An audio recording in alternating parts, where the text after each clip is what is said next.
En los próximos minutos les invitamos a conocer la ciudad de la energía, instalaciones de vanguardia llenas de posibilidades que persiguen, entre otras cosas, impulsar el desarrollo de la comarca del Bierzo. El carbón tiene mucho que ver con el proyecto.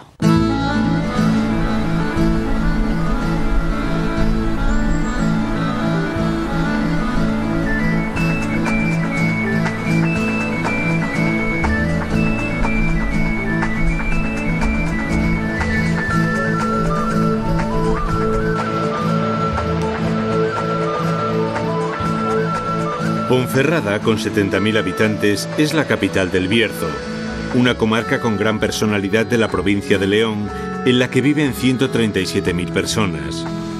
Este territorio limita con Asturias y Galicia.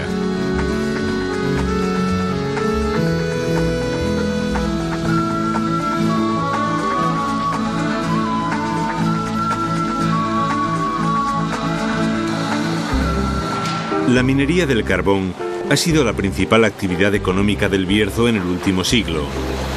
Pero el carbón entró en crisis en las últimas décadas del siglo XX. Sin embargo, durante casi 200 años, el carbón fue el componente básico del consumo de energía primaria a escala mundial, tanto para la producción de energía como para la fabricación de acero.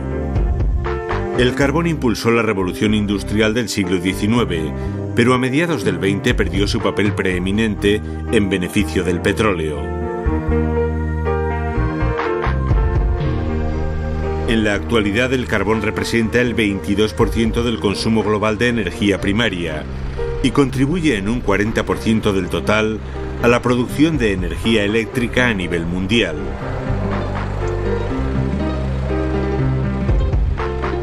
Cuando en 1998 se puso en marcha el primer plan del carbón en esta comarca leonesa, se hablaba de reactivación, de reindustrialización y de desarrollo.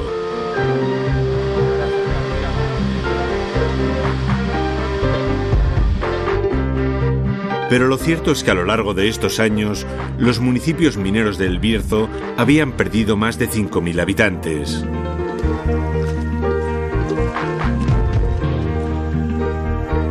Ante la situación de constante despoblamiento y empobrecimiento de la comarca, en mayo de 2006, el Gobierno de España crea la Fundación Ciudad de la Energía, por acuerdo del Consejo de Ministros.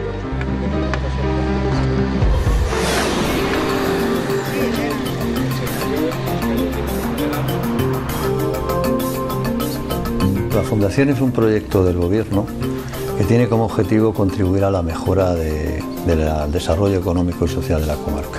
El Bierzo es una comarca minera, la minería del carbón está en crisis y el Gobierno crea un instrumento especial. Este instrumento especial es la Fundación, que es una fundación pública soportada por el Gobierno. ¿Y qué temas se eligen para trabajar? Pues la energía y el medio ambiente. La energía es un tema tradicional en la comarca, las actividades de minería de carbón lo prueban, incluso se dice que es una actividad secular, histórica, y se piensa en energía, pero se cambian las claves. En vez de hablar de minería del carbón, se habla de desarrollo de tecnología, de divulgación y de conocimiento. Y con estos criterios nuevos aparecen los grandes programas de la Fundación. Por un lado, las tecnologías de captura de CO2, es decir, la combustión limpia de carbón. Por el otro lado, crear un gran museo nacional que sea un centro de divulgación de conocimiento, y por otro lado todo el tema de restauración ambiental. La minería es una actividad agresiva, ha generado centenares de escombreras a lo largo de toda la comarca, y se piensa que la restauración ambiental puede ser una actividad que transforme un problema en una oportunidad y ayude a crear empleo. Según estimaciones del Instituto Mundial del Carbón, las reservas probadas de carbón identificadas actualmente son suficientes para mantener el ritmo de consumo actual durante los próximos 133 años. Debido a eso, uno de los primeros objetivos de la Fundación Ciudad de la Energía fue hacer compatible la utilización del carbón como fuente de energía, pero evitando las emisiones de CO2 a la atmósfera. En los procesos de combustión que se producen tanto en las centrales térmicas como en otro tipo de industrias, Uno de los gases principales que se producen en las calderas es el CO2. Este CO2 es parte del efecto invernadero que se produce en el planeta, para lo cual se creó un protocolo, que es el Protocolo de Kioto, en el cual la mayoría de los países se comprometían a reducir ese CO2, para emitir el CO2 a la atmósfera. Los países van a tener que pagar en función de las toneladas de CO2 emitidas. Para ello, cada uno de los países, y entre ellos España, con la apuesta por este proyecto, que es el más grande del mundo en función de sus capacidades, trata de desarrollar las tecnologías que permitan capturar ese CO2 ya no solo en centrales térmicas, sino en otro tipo de industrias que también emiten CO2 a la atmósfera, para, en primer lugar, evitar que ese CO2 vaya a la atmósfera y se produzca el efecto invernadero, y en segundo lugar, ahorrar esa cantidad de dinero que supondría emitir ese CO2 a la atmósfera. La planta de desarrollo de tecnologías de captura de CO2 se ha construido en la localidad de Cubillos del Sil y ocupa una superficie de 64.000 metros cuadrados. Por sus características técnicas y operativas, es una de las instalaciones más completas y avanzadas existentes en el mundo, según han reconocido distintos organismos internacionales, como la Agencia Internacional de la Energía. Edu, modificamos el lazo de atemperación de control de la temperadura número 4. Nos encontramos en la sala de control. Este es el cerebro de la planta, desde donde se están procesando más de 13.000 señales a tiempo real, y desde donde se están dando todas las órdenes para el control exhaustivo del proceso. Aquí, en el puesto en el que ahora mismo estoy situado, tenemos el cometido de operar la planta. Desde todos los sensores que tenemos en la planta estamos leyendo a tiempo real todas las variables, y a través del sistema de control y de los procesadores y demás la lógica está actuando y está mandando órdenes desde el sistema de control hacia la planta a diversos actuadores, válvulas y demás sistemas. A su vez, nosotros desde aquí también ordenamos a los equipos y demás instalaciones, pues órdenes para ponerse en marcha, ejecutar acciones, iniciar secuencias de todo tipo. Es decir, en funcionamiento normal estamos continuamente leyendo variables y actuando y tomando decisiones dependiendo de esas variables que hayamos leído. El almacenamiento geológico consiste en inyectar en profundidad el dióxido de carbono, CO2, en formaciones geológicas adecuadas, para garantizar su aislamiento de forma segura durante miles de años. La Fundación Ciudad de la Energía, en temas de almacenamiento geológico de CO2, está desarrollando toda una serie de investigaciones para optimizar este fenómeno de almacenar CO2 en profundidad, en condiciones de seguridad para el medio ambiente, en seguridad para la población. Y uno de los procedimientos que en este momento estamos desarrollando es esta planta piloto que tenemos detrás nuestro, donde inyectamos CO2 bajo unas condiciones controladas y vemos la reacción que tienen los microorganismos, la microbiología de esta zona, de tal forma que nos pueda servir como criterio de reconocer si hay fugas de CO2. Las estamos provocando, esas fugas, estamos provocando esos cambios en esos microorganismos, y por tanto tenemos un criterio para verificar si tales fugas están produciéndose en cualquier zona de almacenamiento. Es una técnica muy novedosa, es una técnica muy ecológica, porque estamos utilizando la propia naturaleza, es una técnica muy barata, es una técnica muy fiable y además aplicable a grandes superficies. Cumple uno de los aspectos esenciales en el tema de investigación que estamos realizando: abaratar los costos de este proceso de investigación, que es muy costoso. La planta de captación de CO2 es uno de los proyectos de la Fundación Ciudad de la Energía que ha traspasado nuestras fronteras. La acción internacional de Ciuden ha sido desde el principio uno de los objetivos y de los pilares claros dentro de la estrategia de la Fundación Ciudad de la Energía, y en ese sentido llevamos trabajando y seguimos trabajando desde el primer día. Estamos muy orgullosos de decir que actualmente estamos participando en un número bastante elevado de proyectos a nivel internacional.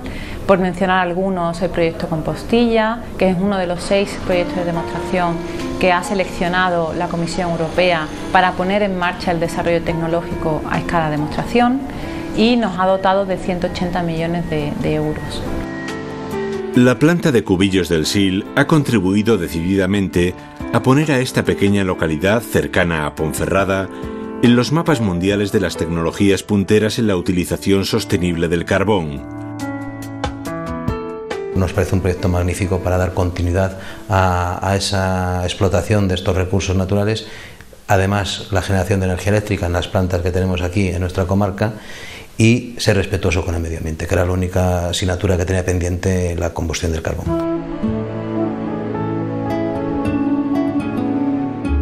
Otro de los principales objetivos de la Fundación es generar iniciativas que creen fuentes de riqueza y empleo en la comarca del Bierzo. La restauración de un territorio degradado por la extracción del carbón durante más de un siglo es uno de sus principales proyectos. En la comarca del Bierzo se ha venido explotando el carbón durante los últimos 100 años aproximadamente, dejando importantes impactos ambientales. En las 80.000 hectáreas de cuenca minera hay unas 5.000 hectáreas afectadas, con escombreras como esta que vemos aquí atrás, y las afecciones sobre el medio han sido tanto escombreras que afectan a suelos, cursos de río, con algunos casos de acidificación de aguas, e incluso escombreras que siguen en autocombustión emitiendo humos que provocan efecto invernadero. La remediación de estos problemas históricos es uno de los retos que tiene la ciudad en el buscar solución a estos problemas con proyectos de restauración como el que hemos acometido en Arlanza. Esta es la malla de fibra de coco que en realidad lo que hace es sujetar el acolchado, el mulching, que es hierba de la zona, que la hemos segado en plena época de semillación, con lo cual hemos metido materia orgánica y semilla. Por debajo habíamos echado tierra vegetal, también de la zona, y por debajo habíamos echado una capa de abono enterrada en el antiguo estéril, que es esto que veis aquí. El abono lo que hace es aportar energía y microorganismos que con la tierra vegetal y luego la materia orgánica de la propia paja, en realidad inicia el proceso de formación de suelo.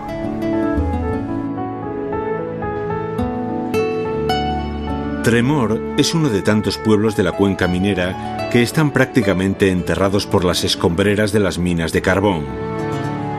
Ahora un grupo de mujeres de la comarca ha encontrado trabajo en la restauración de las zonas degradadas. Me llamo María Dolores Martínez, vivo en Pobladura, pero soy de Tremor de Arriba. Estoy casada y tengo 3 hijos. Accedimos aquí primero en el 2008 porque pusieron unos bandos en los pueblos del ayuntamiento, entonces hicieron una selección para coger pues a 20 chicos y 20 chicas. Entonces luego estuvimos aquí hasta el 2009 y luego estuvimos en el vivero ahí abajo formándonos. Terminamos un año y luego también nos llamaron en las de Arlanza, con más gente que cogió en el ayuntamiento de Bembibre. Que haya sido dirigido para las mujeres ha sido muy bueno, por lo menos que sepan reconocernos que también sabemos trabajar. Pues el futuro un poco chungo, porque pues el dinero, no hay todo el dinero que uno quisiera que nos dieran para estas reconstrucciones. Entonces yo no sé, no lo veo muy bien. En esta escuela, taller y vivero, próxima al pueblo de Tremor, se forman los jóvenes que participan en la recuperación de las zonas degradadas por las escombreras de carbón. En las aulas de la escuela taller aprenden las técnicas de recuperación medioambiental. Semilla en una bandeja con un sustrato que mantenga la humedad, como puede ser la vermiculita o incluso una turba o arena de río mismo, ¿vale?, que mantenga la humedad. Si vemos que se reseca mucho, lo volvemos a humedecer y mantenemos la semilla metida entre este sustrato. Aquí lo que hacemos es impartimos clases de restauración ambiental. Tenemos 2 programas formativos. El primero es un taller de empleo. El taller de empleo tiene duración de 1 año y la escuela taller tiene duración de 2 años. Y la única diferencia entre taller de empleo y escuela taller radica en que los alumnos de la escuela taller tienen menos de 25 años y los del taller de empleo tienen más de 25 años. Las instalaciones en las que nos encontramos han sido construidas íntegramente en su totalidad por los alumnos de ambos programas formativos, a excepción del edificio principal y del invernadero de atmósfera controlada. El curso pasado salió un taller de empleo, de los cuales de 21 alumnos están trabajando actualmente 16 trabajadores, algunos en el ámbito relacionado con la restauración ambiental, en las restauraciones escombreras que está realizando la Fundación Ciudad de la Energía, y otros pues en otras labores que no tienen nada que ver con el mundo de la restauración ambiental. En los invernaderos del vivero escuela, los alumnos y alumnas ponen en práctica sus conocimientos teóricos.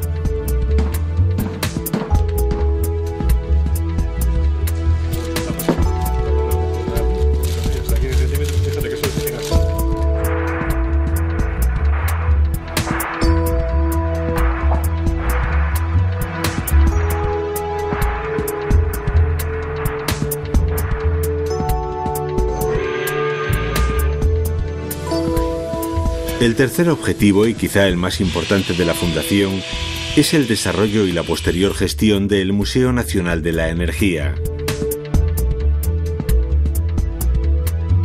Cuando se decidió por parte del Gobierno colocar aquí el Museo Nacional de la Energía, pues la Fundación Ciudad de la Energía, que es la que está encargada de acometer este proyecto, lo que hicimos fue ver un poco qué podíamos hacer en Ponferrada, que es concretamente donde estamos, con las instalaciones que teníamos.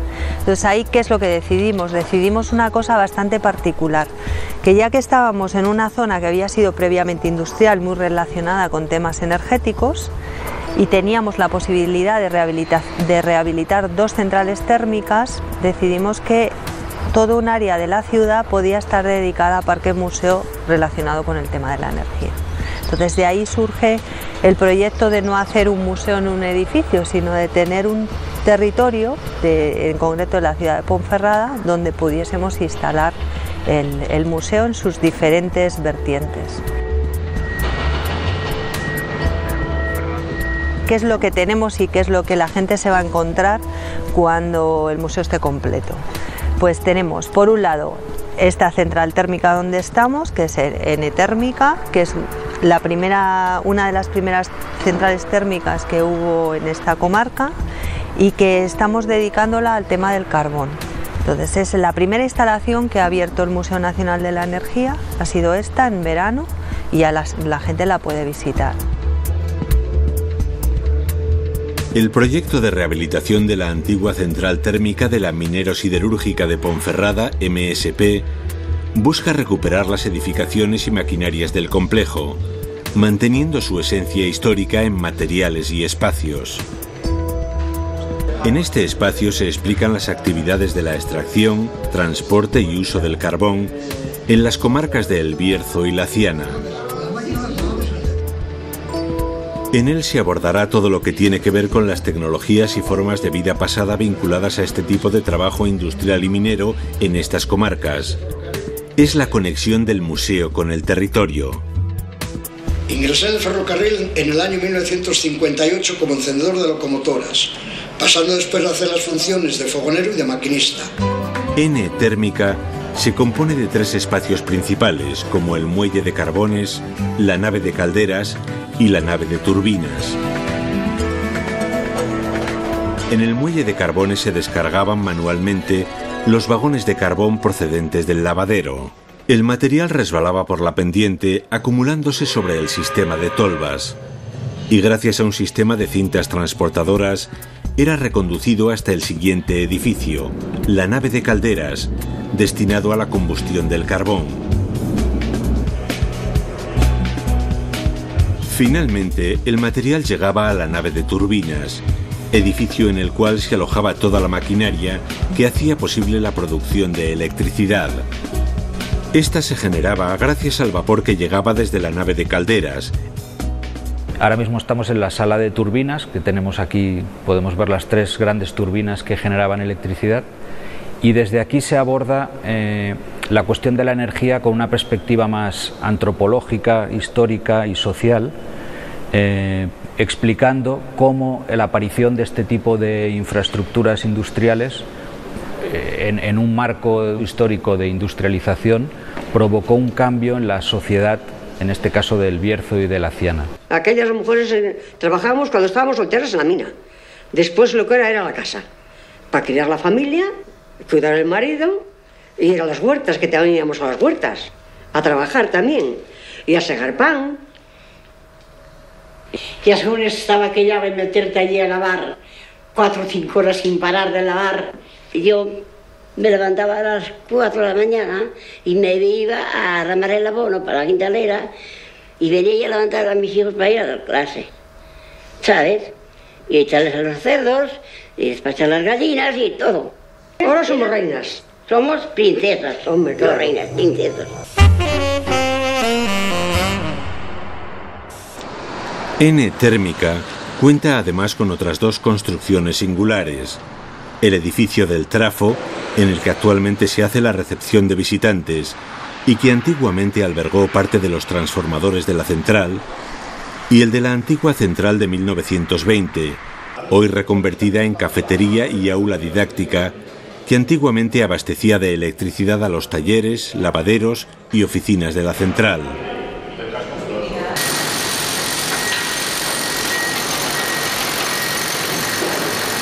Lo que sería N Central, el Museo Nacional de la Energía tiene su parque central, es otra central térmica que fue donde nació Endesa como empresa y que es una térmica que estamos rehabilitando ahora para colocar ahí pues el museo, digamos, más potente, con todos los aspectos relacionados con el tema energético.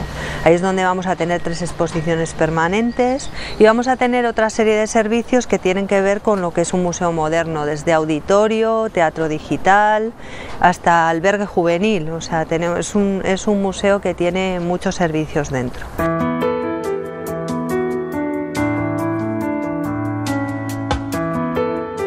Hay una tercera infraestructura que existe en este parque museo, que es el bosque del carbonífero, que es una instalación muy singular en la que nosotros lo que hemos querido hacer, y esta está en proyecto, es reflejar cómo era la zona del Bierzo cuando se formó el carbón. Mucha gente no sabe lo que significan los combustibles fósiles, de dónde vienen, y nosotros estamos haciendo acopio de plantas que vienen de esa época para poder recrear la ambientación del carbonífero en Ponferrada. Y luego una serie de espacios asociados que son zonas verdes en las que la temática también va a estar muy relacionada con la energía. O sea, por eso es una especie de parque museo con diferentes hitos. La ciudad de la energía es un gran esfuerzo por recuperar un patrimonio industrial ahora en decadencia, pero sobre todo es una meditada apuesta por el futuro económico y social de los habitantes de la comarca del Bierzo.